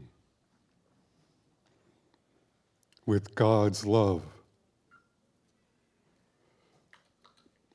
I have a lot of respect for you.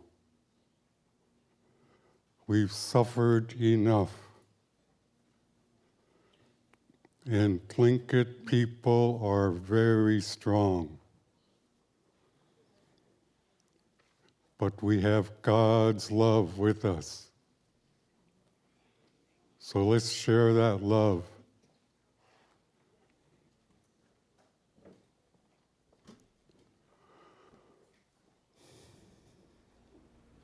I want to thank my sisters. This is actually the first time the Tlingit are standing together.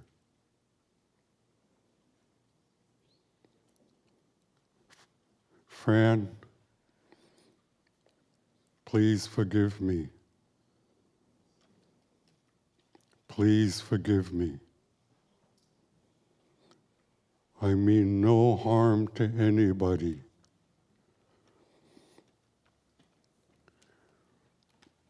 I mean no harm. I come here in peace. I come here as a human being. So let's heal together. We have lost enough of our people. Ralph, Ganeshtish for standing with us.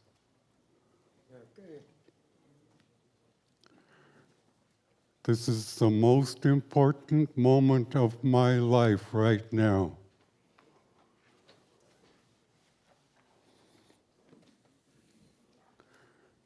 This is sharing our knowledge, and it's God's love. that's bringing us together. So I'm very happy.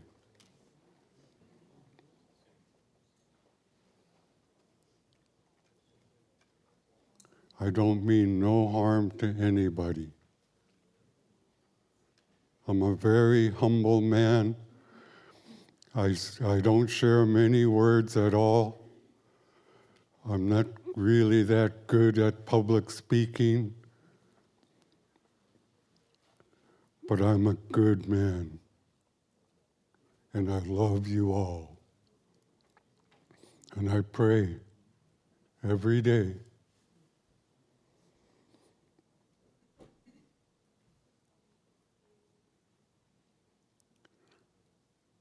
Our ancestors want us to be like this. If I'm taking time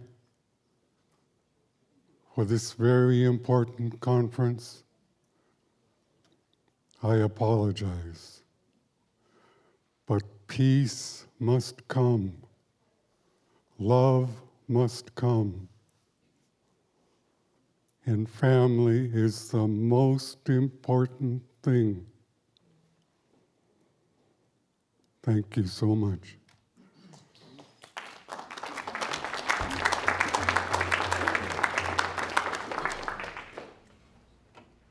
Bob, Guneshish, Paulette, Wayne, Fran, and I'm sorry, I don't know your name.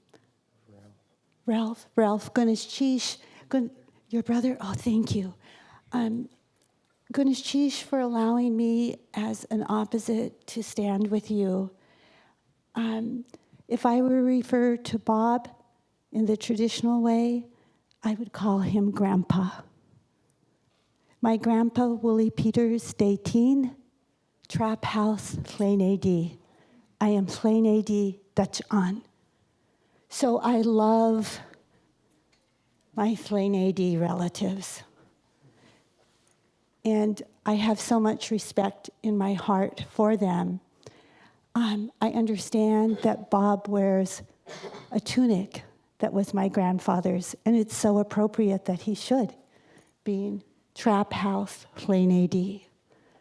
So it gives me great joy to be standing here with Bob. And I think my grandparents would be very happy right now if they could look down on us. We grew up in Juneau. Our ancestors are from this area, from a long time ago. My great-grandmother grew up in Taku Harbor. She trapped the Taku Inlet as a young child. My grandpa, Dateen, Trap House, Youngs Bay, Akwan. This is our traditional lands. How wonderful that we're still on our lands.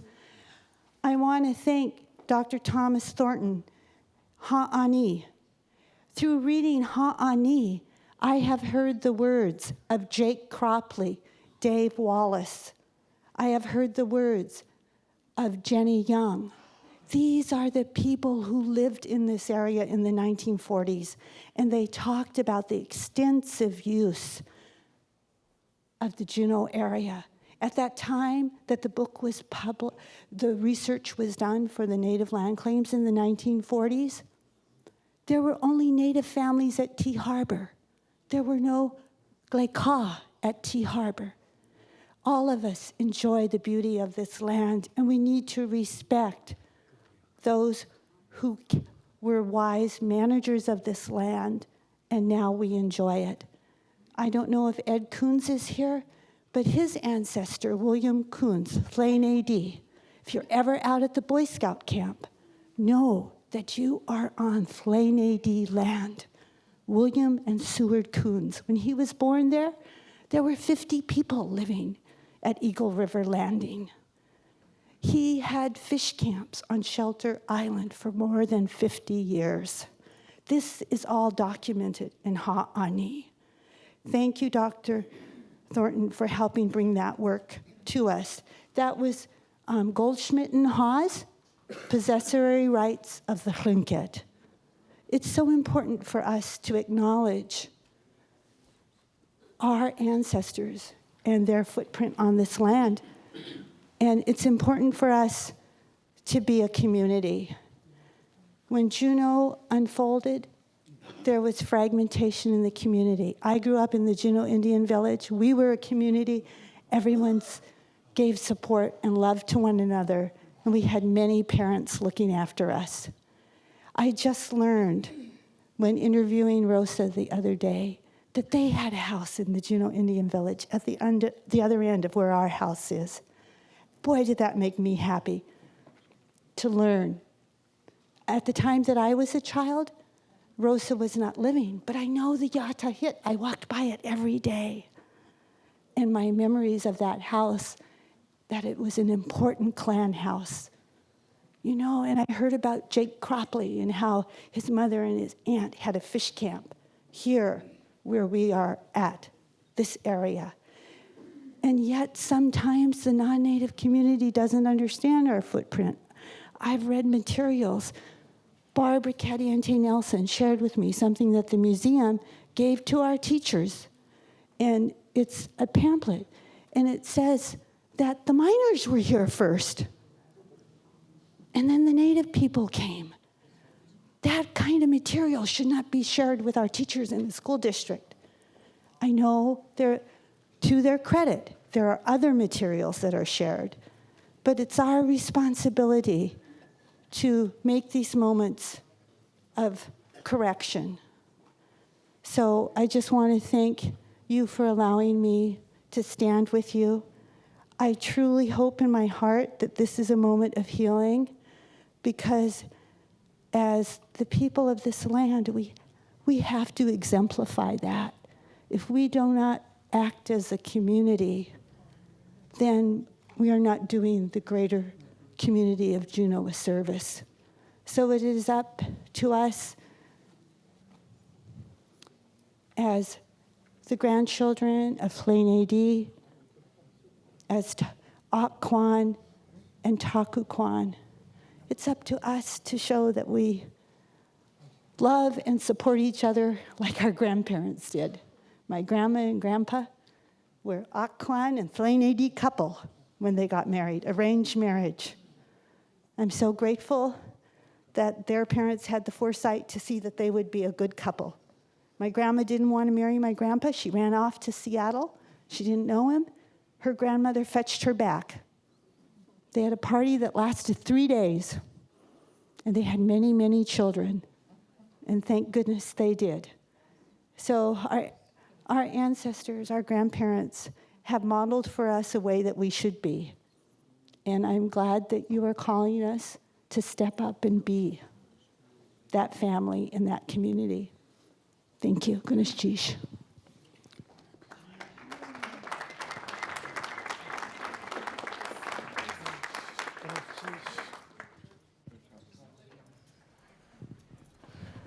I'd like to thank everybody for your patience. There's some very important things happening here today.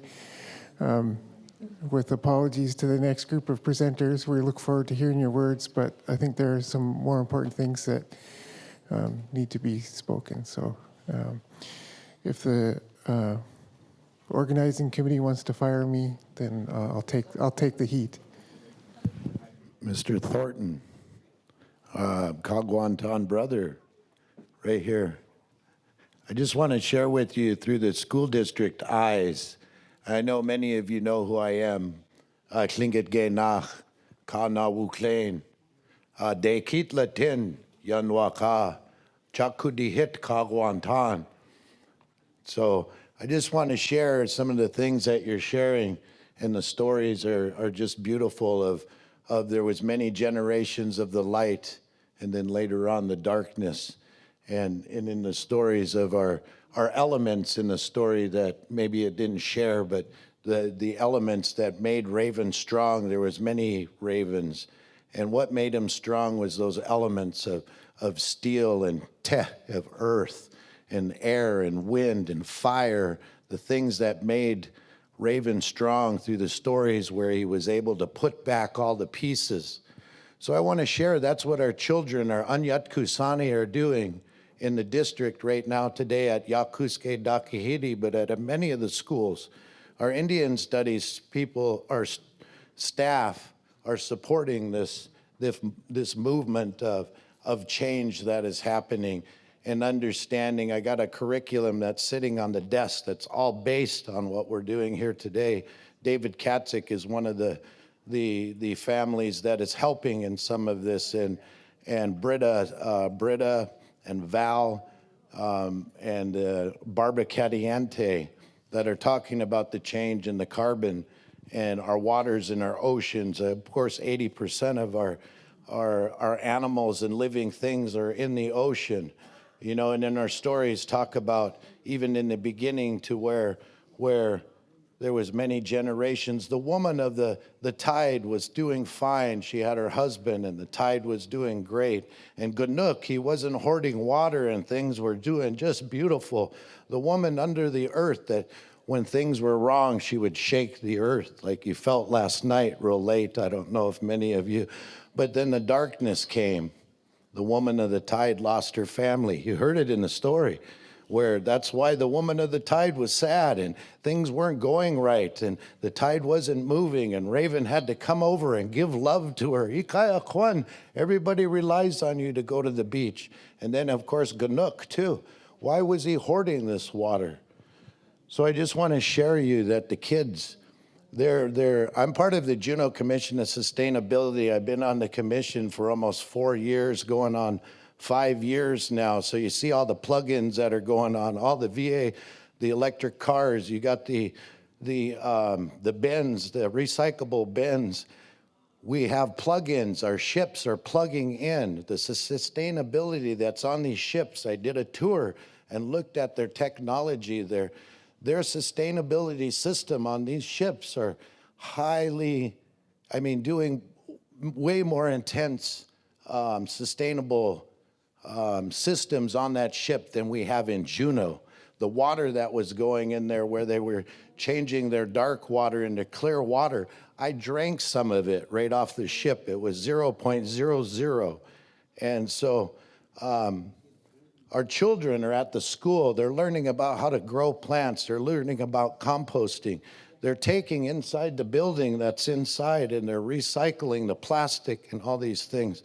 The kids are pushing to stop the use of plastic, to start using more sustainable, encouraging us to, like you see all the plastic items that are on the table. They're now have jugs at the store that are all are paper now.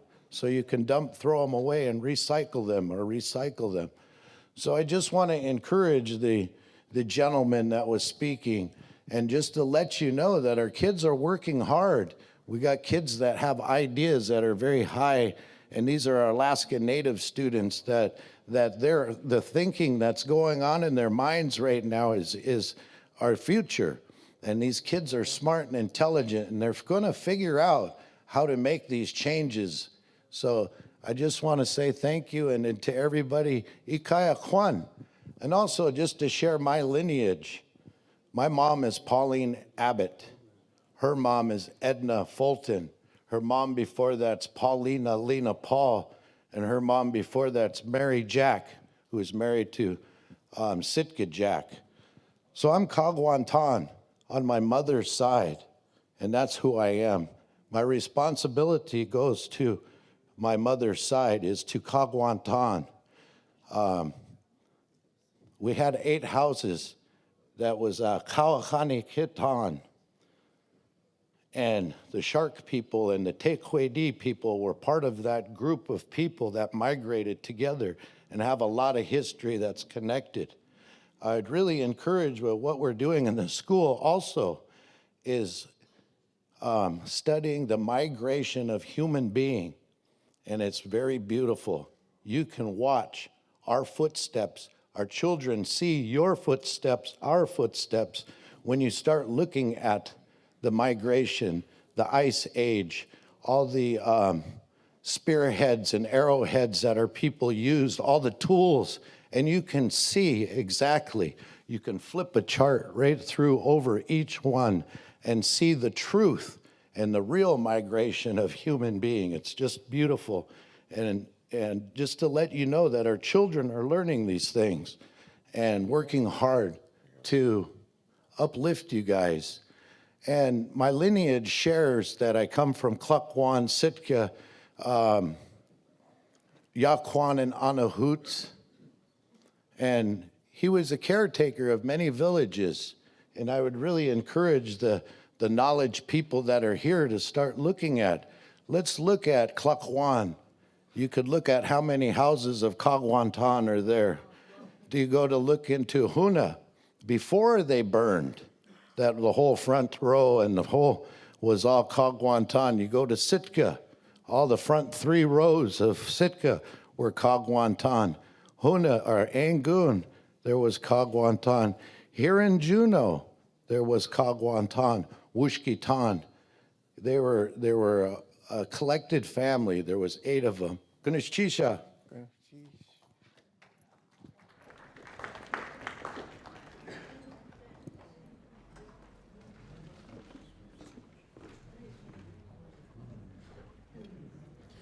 Ganeshchish. My humble apologies to our next group of presenters. We're nearly an hour behind schedule. But I'd like to thank everybody for your grace and understanding. Some very important things were said here today, but I'm so excited to hear what our inland relatives have to share with us today. So I'm not going to talk much more, but I'll invite them to come forward and share what they have to share. Again, thank you, Ganeshchish, everybody, for allowing us to do this important business. But I'm so excited to hear what our friends have to say. Ganeshchish.